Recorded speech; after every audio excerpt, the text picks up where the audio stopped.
갤럽에서 여론조사가 나왔습니다. 윤석열 대통령 취임 이후 가장 최하위 여론조사가 기록되었습니다. 23%입니다. 긍정은 23%, 부정은 10%가 오른 68%입니다. 대한민국 국민 7명 중에 10명 중에 7명이 윤석열 대통령을 부정적으로 보고 있다는 겁니다. 이 여론조사에서 가장 중요한 부분은 윤석열 대통령이 경제와 민생 그리고 물가를 제대로 챙기지 않는다가 가장 높은 부정적인 평가였다고 합니다.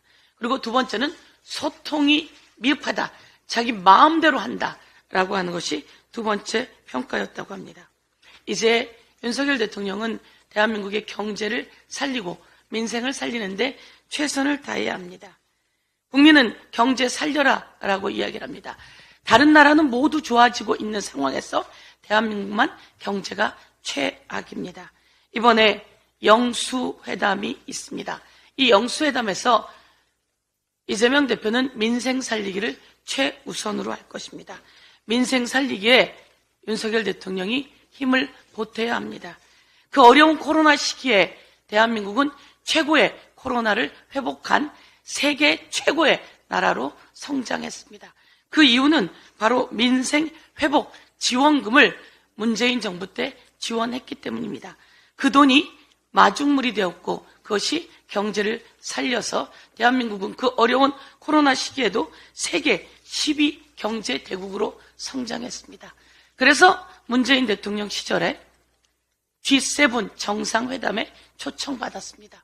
그런데 윤석열 대통령은 외교한다고 작년에 12달 중 13번을 순방을 나갔습니다. 그럼에도 불구하고 이번에 G7 정상회담에 초청받지 못했습니다. 2번을 초청받지 못했습니다. 외교가 엉망입니다. 모두 허리띠를 졸라매고 재정도 적자이고 세수도 적자이고 이런 상황에서 돈을 펑펑 쓴 곳은 바로 용산 대통령실입니다.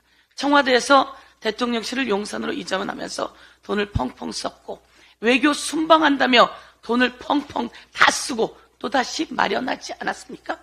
그리고 이 성적표는 최악입니다. 윤석열 대통령 한동훈 비대위원장에게 오찬을 제안했다가 거절당했다고 하죠. 아바타라며 자랑하던 한동훈 전 비대위원장까지 오찬을 거절했습니다. 윤석열 대통령, 국민도 대통령을 지지하지 않고 거부합니다. 외교 무대도 윤석열 대통령을 지지하지 않고 초청하지 못했습니다. 거부당했습니다. 거기에 한동훈 전 비대위원장까지 오찬을 거절했습니다.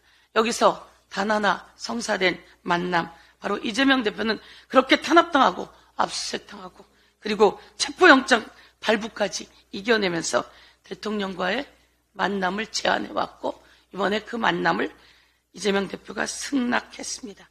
더불어민주당은 오직 국민, 오직 민생만 생각하며 대통령과 협치하겠다고 합니다. 대통령은 민생 살리기에 협조하십시오.